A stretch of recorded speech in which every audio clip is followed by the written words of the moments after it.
ബഹുമാന്യരായ കലാസ്നേഹികളെ, നിങ്ങൾക്കെൻ്റെ നമസ്കാരം.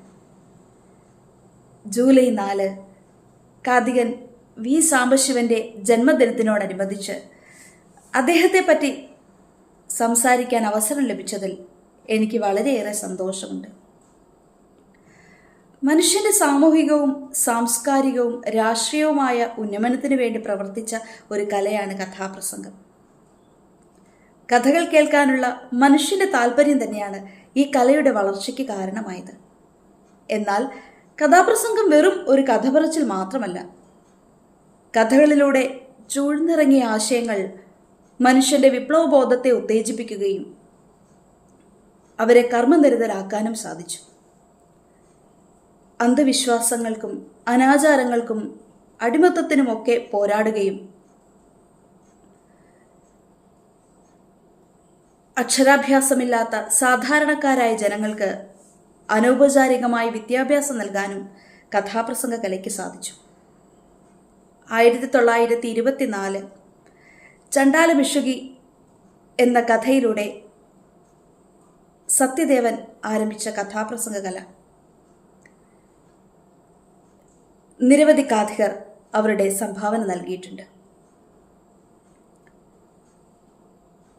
സ്വാമി Mangalananda, Swami Brahmavrathan, K Vadhyar, MP Manmadhan, Joseph Kaimaparamban, Kedamangalam Sadanandan, Ochira Ramachandran, അങ്ങനെ നിരവധി കാഥികർ നിരവധി സാഹിത്യ കൃതികൾ അവർ ജനങ്ങളിലേക്ക് എത്തിച്ചു.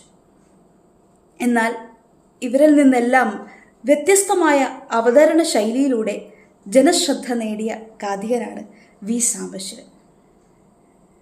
1949 ചങ്ങമ്പുഴയുടെ ദേവത എന്ന കഥ അവതരിപ്പിച്ചുകൊണ്ടാണ് അദ്ദേഹം കഥാപ്രസംഗ രംഗത്തേക്ക് കടന്നു വരുന്നത്.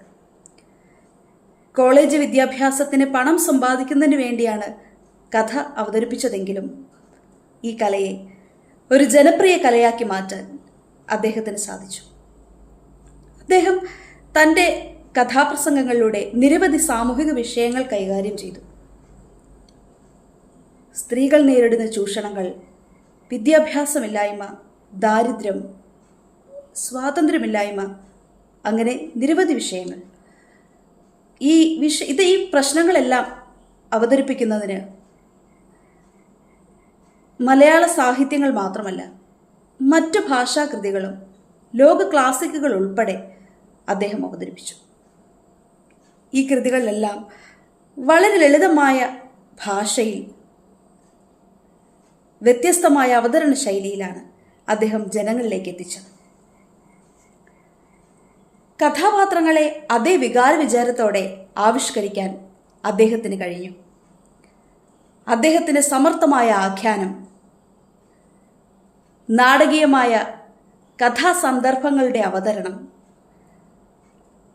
ലളിതമായ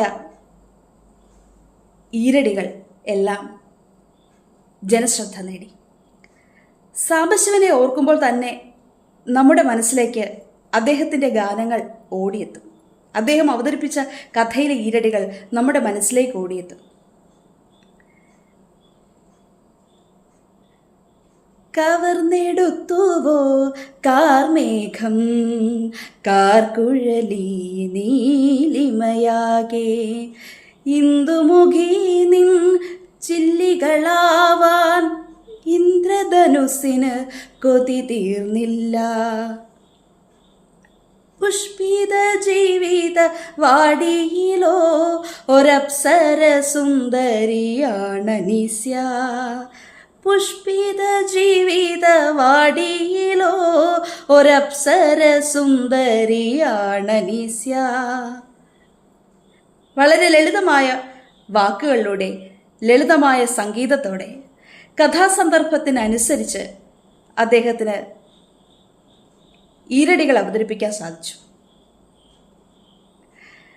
അദ്ദേഹത്തിൻ്റെ അവതരണ വൈഭവം കൊണ്ട് തന്നെ ശ്രവ്യകലയായ കഥാപ്രസംഗ കലയെ ഒരു ദൃശ്യകലയാക്കി മാറ്റാൻ സാധിച്ചു. അതുകൊണ്ട് തന്നെയാണ് കാഥികൻ വി സാംബശിവൻ ഇന്നും ജനഹൃദയങ്ങളിൽ നിറഞ്ഞു നിൽക്കുന്നത്.